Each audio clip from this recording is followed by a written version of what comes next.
Imagine for a moment two individuals. One of them is a highly educated, highly pious individual. The other person is very well-meaning, but doesn't have a very strong education, has a hard time knowing exactly what the law says is right and wrong.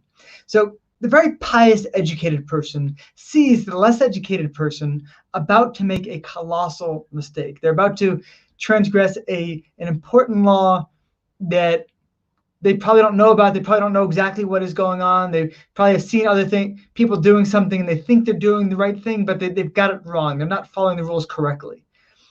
The pious person has the possibility to stop them from transgressing this major act, but to do so would involve them doing a minor transgression.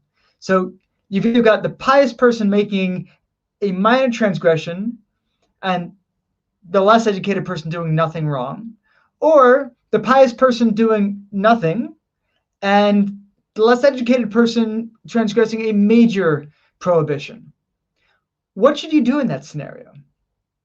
Well, one opinion is simple. It says, it's really simple. You've got a minor transgression versus a major transgression. Obviously, do the minor one to avoid the major one. That seems to make a lot of sense, right? But the other opinion says, wait, not so fast, because we're dealing with two different people.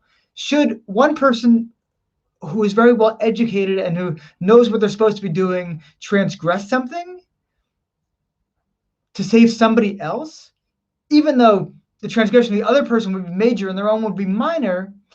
Why should you take on a transgression for somebody else? Each of us need to be responsible for our own transgressions and our own things that we can do. And you know what? If you've got the benefit of an education and you see that you can hold yourself back from doing it, you need to look after yourself first and not worry as much about what this other person might do. That's what we call, say in Hebrew, that's on their cheshbon, that's on their calculation. It's not on yours. So it's an interesting question. Like, to what extent are we responsible for each other? To what extent are we able to say, you know what, I will take a transgression on myself, a lower level one, to stop somebody else from taking a higher level one on themselves?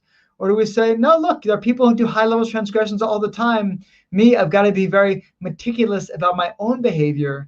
And I need to make sure that I stay far away from that stuff for myself. And you know what? They're going to do what they're going to do.